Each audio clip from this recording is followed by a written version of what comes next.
महाविकास आघाडीमध्ये सांगली एवढी दुसरी जागा प्रतिष्ठेची झाली नाही। परंपरागत जागा शिवसेनेला सोडावी लागल्याची सल काँग्रेसच्या नेत्यांना अजून सुद्धा आहे। सांगलीमध्ये आजच्या मेळाव्यात याची प्रचिती आली। विश्वजित कदमांनी राज्यातल्या आपल्याच नेत्यांसमोर आपली खदखद स्पष्टपणे बोलून दाखवली। कदमांचे हे बोल या वरिष्ठांना हताश होऊन ऐकण्याशिवाय पर्याय नव्हता।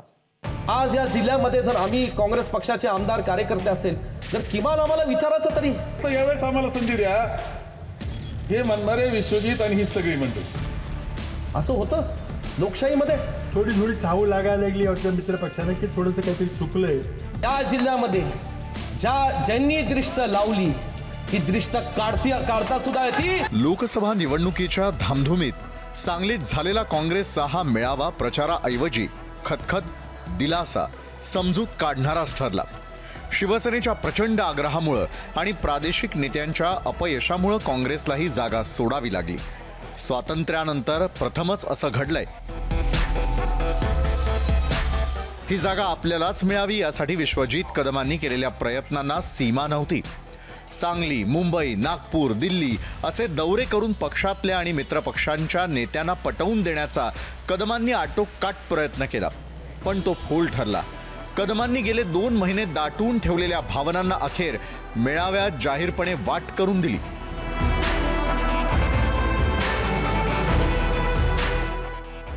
मग कुणी सांगितलं कोल्हापूरची जागा ही छत्रपती शाहू महाराज ही लढत आहेत म्हणून ही जागा काँग्रेस पक्षाला दिली जाईल।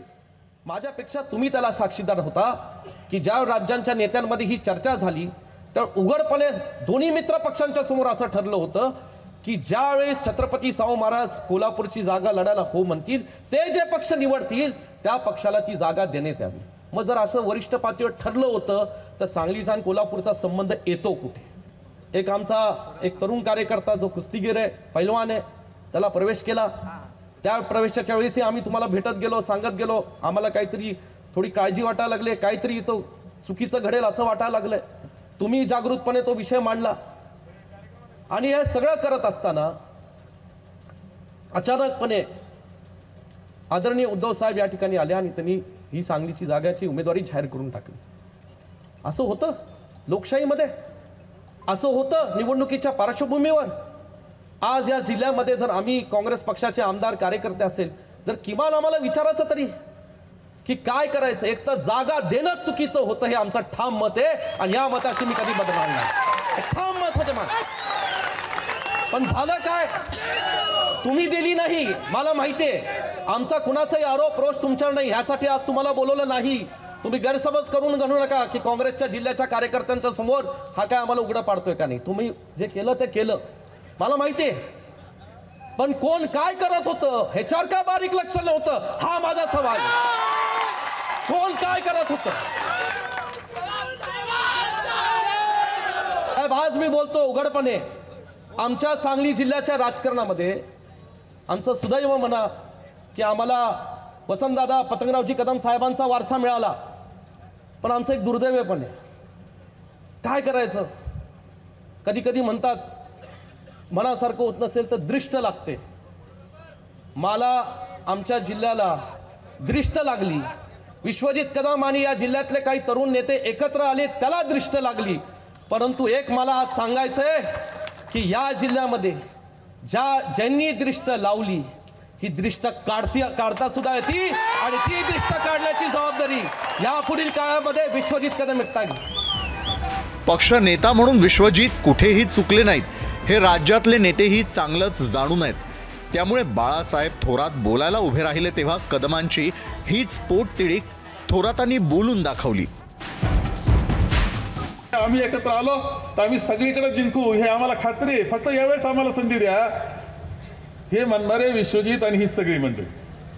आणि आम्हाला काही खोटं वाटत असं समजलं काही कारण नाही। आम्ही पूर्णपणे सगळेजण तुमच्या बरोबरच होतो। एवढंच नाही तर विशाल पाटलांना नंतर काय पाहिजे ते घ्या इथपर्यंत। कोणता कोठा? शिवसेनेच्या कोठात नको, चला आपला कोठा इथपर्यंत सगळ्या प्रकारचा आग्रह हा आम्ही केला। ही वस्तुस्थिती आहे। पृथ्वीराज चव्हाण यांनी सांगलीसाठी खूप प्रयत्न झाल्याचं सांगितलं। शेवटी तर शिवसेनेला सुद्धा चुकलंय असं वाटत होतं आणि वेगवेगळ्या ऑफर दिल्या गेल्या असं पृथ्वीराज चव्हाण म्हणाले. थोडी चाहू लागायला लागली आपल्या मित्र पक्षाने की थोडंसं काहीतरी चुकलंय. त्यामुळे आता काय करायचं, मग पुरा पुढचा टप्पा सुरू झाला. मग हे घ्या, विधान परिषद घ्या, मग राज्यसभा घ्या, आमच्या कोट्यातली देतो. काय काय झालं ते बाळासाहेबांना नानाभाऊंना माहिती आहे. या सर्वांची भाषणं झाल्यानंतर प्रदेशाध्यक्ष नाना पटोलेंची बारी आली.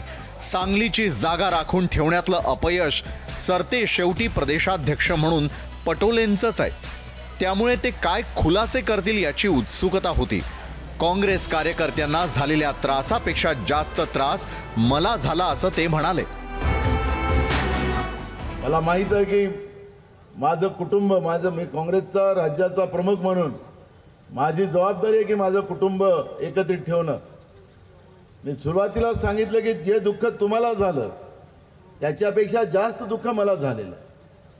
मागच्या काळातही आपण 2019चे चित्र पाहिलं, त्यावेळेसही आपल्याशी आपला पंजा या ठिकाणातून गायब करण्यात आला. काँग्रेसचा हा मेळावा संपताच विशाल पाटील यांच्या समर्थकांनी काँग्रेस नेत्यांसमोर निदर्शनं सुरू केली. विश्वजित कदमांना न्याय द्या, विशाल पाटलांना न्याय द्या अशा घोषणा देण्यात आल्या.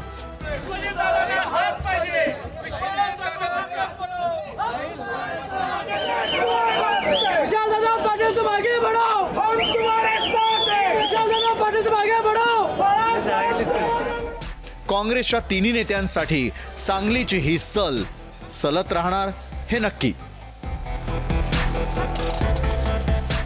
कुलदीप माने, ABP माझा, सांगली. ABP माझा, उघडा डोळे बघा नीट.